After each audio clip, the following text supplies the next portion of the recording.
som la Cristina i la Mila del Màster en Gestió del Patrimoni Cultural de l'assignatura Teoria i Pràctica del Col·leccionisme. Avui som a la Facultat de Belles Arts de la Universitat per entrevistar Miquel Quílez, un col·leccionista.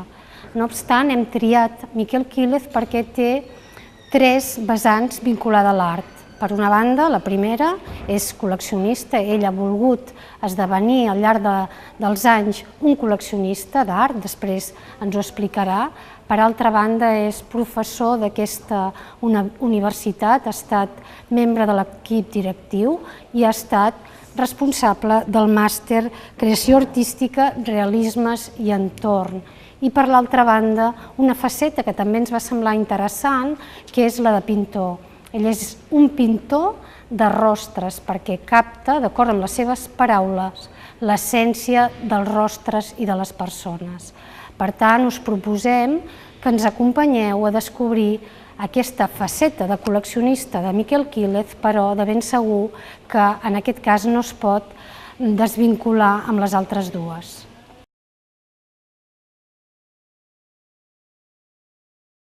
Alguna pista? Us puc donar alguna pista sobre el que esmenteu com a inici d'una col·lecció, no? O has dit textualment, m'ha semblat, vaja, que et referies a quan decideixo convertir-me en col·leccionista. Doncs, amb tota franquesa, no ho he decidit. És a dir, les circumstàncies s'han anat produint d'una manera, podríem dir, espontània, i al parlar de circumstàncies estic parlant des que vaig començar com a estudiant de Belles Arts, després vaig passar molt aviat a ser professor, primer d'institut, després d'universitat, i tot això m'ha portat, com podeu deduir, clarament a una situació en la que no m'ha resultat difícil, tampoc fàcil, però no difícil, obtenir determinades peces, començant per companys. I més enllà, doncs, triant-les i de vegades, doncs, fins i tot fent intercanvis entre artistes, que és molt comú això, és bastant comú. En qualsevol cas, la creació, podríem-ho dir així, de la meva col·lecció és espontània i n'estic content. Analitzar què vol dir ser col·leccionista és un altre tema ja, perquè suposo que amb cada persona i amb cada circumstància també això pot modificar-se. És a dir, es pot ser, suposo, per nostàlgia, es pot ser per ambició, es pot ser per inversió, es pot ser per amor, es pot ser per moltes causes col·leccionista. I de vegades la interrelació entre les causes tampoc és bo desdanyar-la, perquè hi ha coses que efectivament interactuen. De fet, em fa moltes preguntes alhora, però intentaré més o menys lligar-les. La meva col·lecció per mi és important, perquè a més de tenir peces de gent interessant, sobretot gent amb qualitat, com a artistes, representa, a més, està vinculat a la meva existència. I llavors les meves peces, gairebé totes, tenen una història, vull dir, referida a un personatge, referida a un altre autor, i per això li tinc afecte. Vostè ha fet un esment també, altres formes, o altres objectius de col·leccionisme, que no són solament les obres d'art. En aquest cas sí que hi ha una mena de direcció que ve donada, que és el recuperar, amb absència dels pares ja, doncs la seva per ells quincalla, però per mi molt interessant, monedes que havien deixat d'abans de la guerra i de la guerra i després de la guerra sobretot, i que per alguna raó o altra, com que era sobretot la plata, i no diguem l'or, era moneda de canvi per poder assolir menjar, etc., ells n'havien guardat, en tenien, i en van quedar, I a mi haig de dir que per un cantó aquest fet, que quedessin, i trobar-me ja entre les mans amb unes quantes peces, no moltes, una vintena, una trentena, 25 em penso que era, però després està el fet que la moneda en si mateixa, com a objecte, és una preciositat. Només cal mirar-se-la, una moneda, veure com el relleu que allí s'hi expressa ha estat modelat, ha estat amollat, després passa a la fàbrica de moneda i allà amb uns toquets l'obtenen, etc. Les monedes són precioses, com a tal monedes. En canvi, el paper moneda, que com a pintor potser m'hauria d'agradar també, no dic que em desagradi, però em diu poca cosa.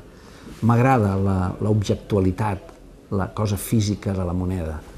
I no et dic res si a més resulta, quan ja comences a entendre-hi, perquè entens i dius, i això què deu valdre, o això com s'organitza, o tal, te n'adones que hi ha peces doncs, que per la seva escassesa, perquè va haver una edició limitada, per causes molt diferents, resulta que allò que tenia un valor intrínsec equivalent al valor expressat amb la moneda, amb això eren més honestos que ara, i si eren 5 pessetes de plata, el valor de la plata era de 5 pessetes, i això, insisteixo, jo penso que inviable en l'actualitat, però és un exemple de com aquesta, diguem-ne, honestedat amb el valor de la moneda es podia fer extensible a altres camps, no? Perquè les coses tenen el valor que tenen, no el que tu els hi vols donar, i moltes vegades això permet o ha permès molts tipus diferents de desviament. Llavors aquestes monedes les trobo precioses. Llavors te n'adones que n'hi ha una que té un valor que ni t'imaginaves, és a dir, pensaves que això val X. Hi ha un preu mig, per exemple, dels duros aquests de plata, hi ha un preu mig X, el que sigui, suposem fa uns anys de 2.000 pessetes, podies comprar un, però resulta que de cop i volta n'hi ha un que en val 100.000, o un que en val 200.000, i dius, ostres, i això per què, no? I esclar, et documentes, adquireixes elements de judici, i llavors vas i dius, mira, això és per això o per allò, no? Unes que estaven trucalades perquè s'enviaven a Filipines, unes altres perquè tal. Hi ha és tot un món, el de la numismàtica, que és molt maco. Jo el conec a penes, el que jo us faig és una introducció que suposo que qualsevol de nosaltres pot saber. Pintura, escultura, gravat, i algun objecte. Per exemple, tinc un petit objecte que és una obra justament del qui fou alumne d'aquesta casa, el Miquel Barceló. Va ser alumne meu també, va estar aquí 3 anys a la casa, doncs ja va fugir, va defugir i se'n va anar per al seu compte. Doncs una obra d'ordre conceptual, eren uns paperets on composaves una figura, etc. Doncs n'hi ha una altra d'ell també amb l'Antoni Socias, que és un pintor molt afamat en aquests moments de ses Illes, de Palma, que també va ser alumne nostre, i aquesta penso que es titula 25 formes d'emprenyar amb una persona, no? I és una obra de caire absolutament conceptual. Ignoro si té algun valor o no el té, jo ho tinc guardadet, i òbviament no tinc cap intenció de comercialitzar-lo, no? Però és així. I pintura moltíssima, i gravat moltíssim, sí. I dibuix. És curiós perquè m'hi he trobat també en altres casos, però jo penjo molt poques coses. És a dir, jo les tinc amagatzemades i un dia vaig al magatzem i ho reviso i m'ho miro i llavors ens recordo, rememoro, etc. Però normalment penjo poques coses. O sigui, és impossible penjar-ho tot. I sí, en tinc algunes, diguem-ne, amb un cert caràcter íntim i més entranyable. Tinc alguna peça que aquesta la tinc penjada. Depèn. Amb el tema de les monedes, òbviament, estan totes classificades. Estan totes classificades amb uns àlbums, i a partir d'allí n'extreus unes conseqüències. Tenen un número de sèrie propi, etc., i la descripció. Amb les obres, no amb l'escultura, perquè tinc poca escultura, com a molt tinc una dotzena de peces, però sí amb pintura i amb gravat, això també ho tinc tot numerat i classificat, per sèries. No ho he fet masses vegades, però quan m'ho han demanat ho he fet. Sí, quan m'ho han demanat ho he fet. Igual que tampoc em preocupo massa, ho confesso, per exposar jo, però quan m'ho demanen ho faig, i llavors sí. Ara no fa massa, mira, aquí hi ha un cartellet d'una exposició feta allà a Sant Joan de les Abadesses, que és l'espai de monestir, que és una preciositat, un espai molt maco, i mira, vaig exposar una sèrie de dibuixos de rostres humans amb expressions diferents, no? Una mica seguint la rèmora i l'ensenyament d'alguns grans fisionomistes i d'un gran estudiós de les expressions facials, el pintor Charles Le Brun. Jo li diria que jo seria partidari, almenys jo penso que ho faig, no sé si ho faig prou bé, però jo ho penso. Vostè ha parlat d'aquestes 3 facetes, però aquí li pot afegir una quarta, que és l'existència humana, no? És a dir, jo crec que l'activitat que millor es pot desenvolupar és aquella que està entrecreuada, com en una xarxa, no? I aleshores, com el sistema neuronal, no? I on hi ha els enclaus, doncs allí hi ha les neurones, etc. I hi ha una interrelació de tot això. Jo penso que un artista que es dedica a fer d'ensenyant ha de tenir-ho clar. És a dir, que tots són parts de la mateixa activitat. És a dir, el que tu desenvolupes com a artista ets, segons i com, capaç de transmetre-ho com a ensenyant. I separar-ho en un ordre de coses potser no agradable seria: jo vaig al taller experimental o jo vaig a donar la meva xerrada i quan he acabat me'n vaig, desaparec.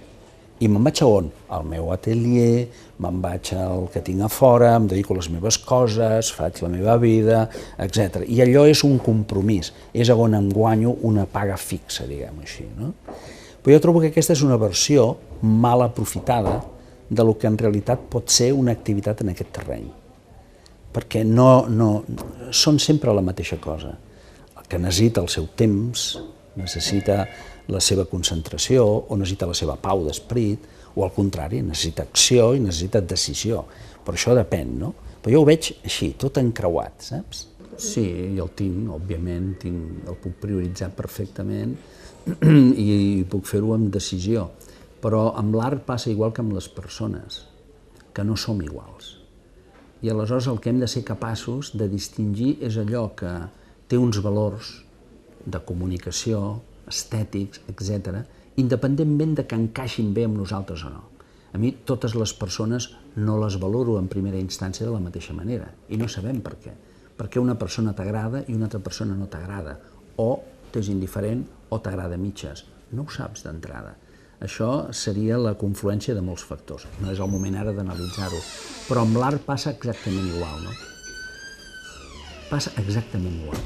Per tant, definir la col·lecció en funció d'una estètica personal és possible, però també és possible valorar el treball d'un altre, encara que no sigui ni convergent ni coincident amb el teu. Si no, com podríem impartir docència? En un taller, per exemple, experimental de creació artística, si hi ha 50 persones diferents.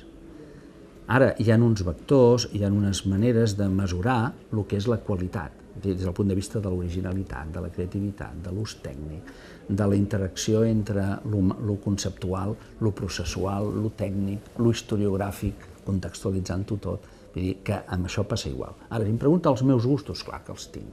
A mi m'interessa la fisicitat de la vida, el contacte visual, les persones, la potència d'una persona, el perfil que es crea en aquestes distàncies curtes, tot això que a mi m'estimula a fer coses. M'estimula a fer coses, a fer respostes a les preguntes constants que la vida ens formula, a través dels altres. Per exemple, a mi les 25 maneres d'emprenyar una persona em sembla una ocurrència divertida, curiosa, en el seu moment eren dos xicots joves, sobre 20 anys, tant el Socias com el Barceló, el Miquel. Està molt bé, però no m'atreviria mai a dir que allò són peces reines de la meva col·lecció, pel sol fet que siguin del Miquel i de l'Antoni. Hi ha coses que m'agraden i m'interessen més. És plural, però també li haig de dir que jo em podria moure amb un gust per la iconografia humana i al mateix temps em sento tremendament reduccionista, minimalista.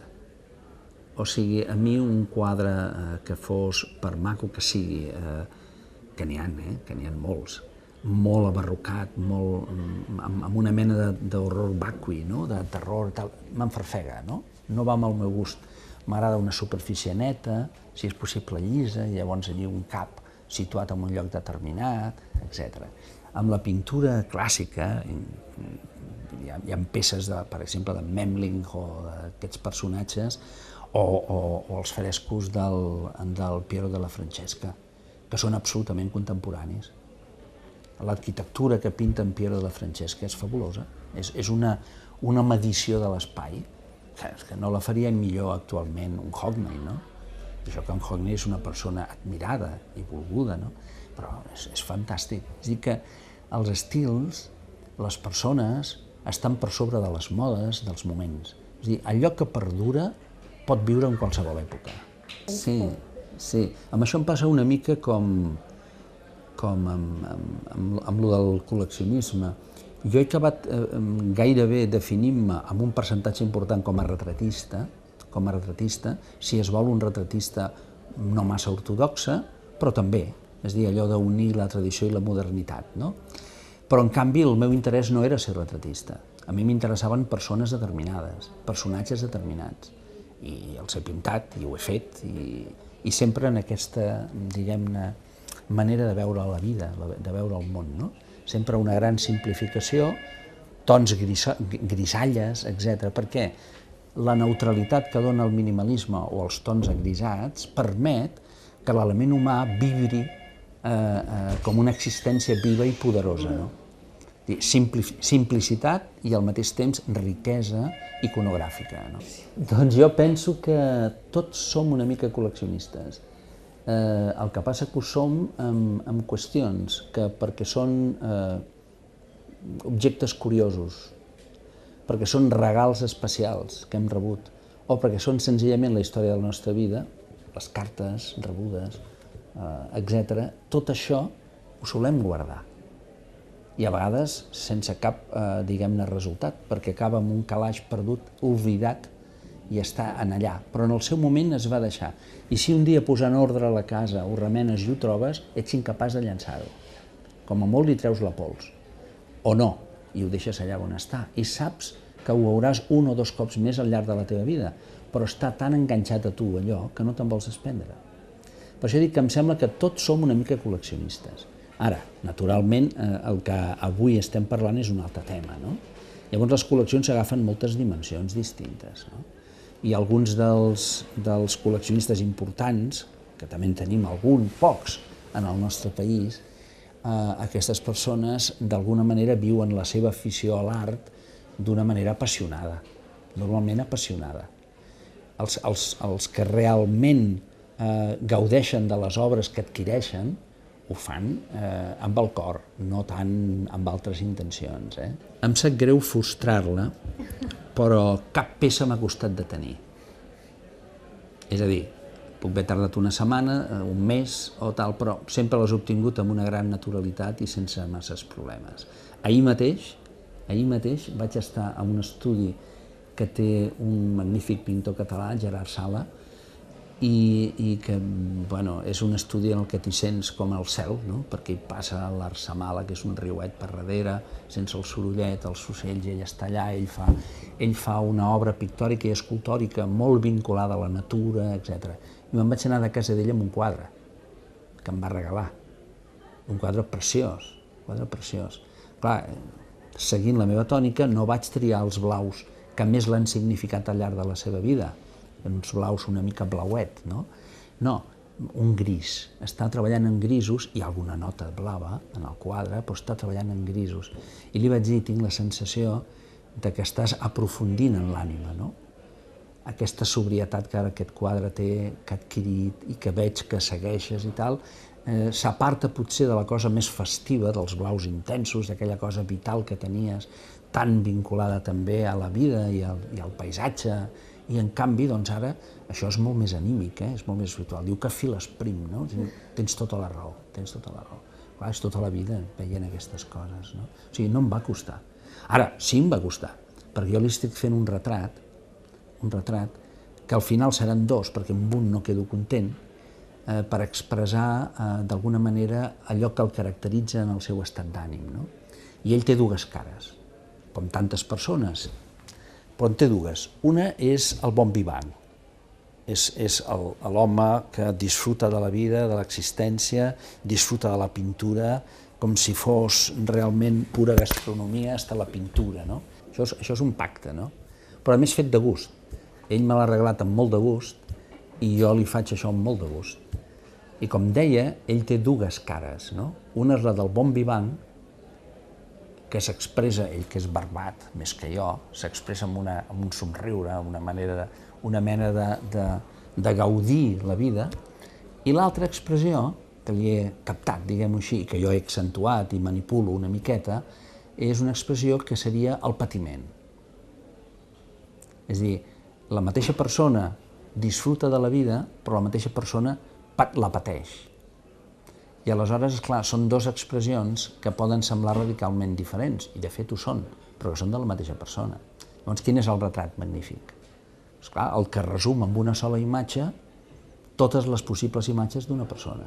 És difícil perquè en tinc diverses. En tinc una que és molt curiosa, que a mi m'agrada. És un dibuix que barreja sanguina, o sigui, vermell, i carbó, no? I grafit, de fet, carbó poquet, grafit i sanguina, no? I és un dibuix d'un cardenal, ho dic per la vestimenta, un tamany, figura sencera, d'un tal Palmerola.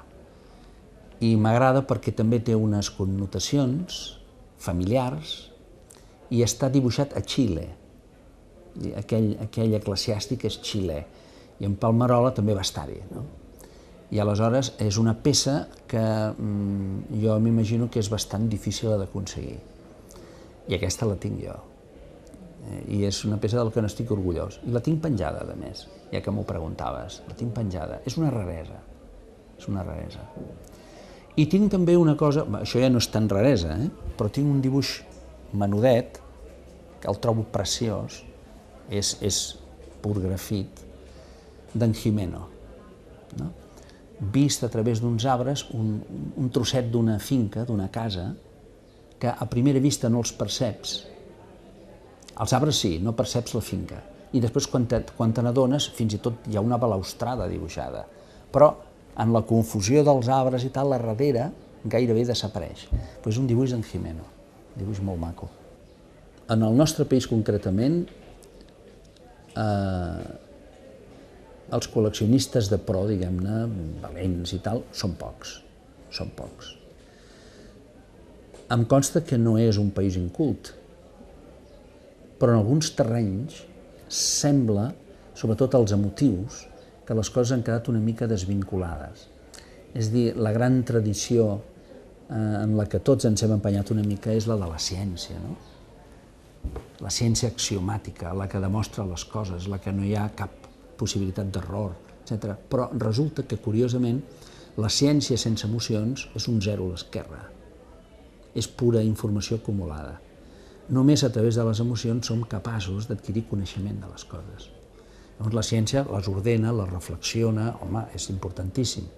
Però aquest és un aspecte que jo entenc hem deixat una mica de cantó com a col·lectiu social. No hi ha prou espenta, fins al punt que és una cosa que he dit alguna vegada, que jo crec que el principal mecenatge que s'ha realitzat a Catalunya ve dels propis artistes. Perquè a través de fundacions, per exemple, o a través de museus, o a través de tal, està ple, la nostra geografia està plena de fundacions i de museus que responen al nom d'un artista, i és perquè són donacions d'aquell artista.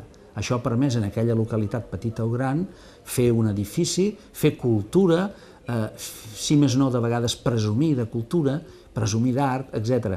Però qui realment ha fet allò possible és aquell artista que amb el que d'obra pròpia o aliena havia anat acumulant, un dia decideix que ho cedeix.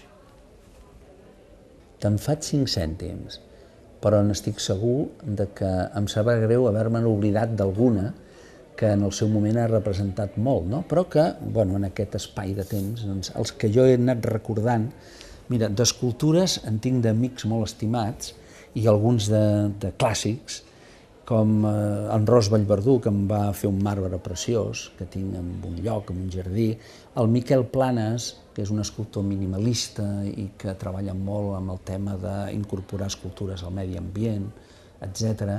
És un bon projectista. Aquesta em va costar molt de portar-la perquè pesa enorme, és una peça molt gran, llavors van venir aquí amb una grua a buscar-la, a portar-la, i la tinc en un lloc entre arbres, saps? Està en un lloc entre arbres, és una peça preciosa.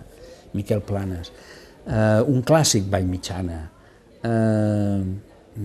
Una peça molt bonica que és un relleu escultòric pesat ja fos a bronze d'una estimada professora de Sevilla que es diu Carmen Jiménez, que no sé pas si encara està al peu del canó, perquè ja era una senyora gran, i que és un relleu que ella li deia un San Juanito, que és un cap de nen que era un fill seu, de fet, que era un Sant Joan Baptista nen, no?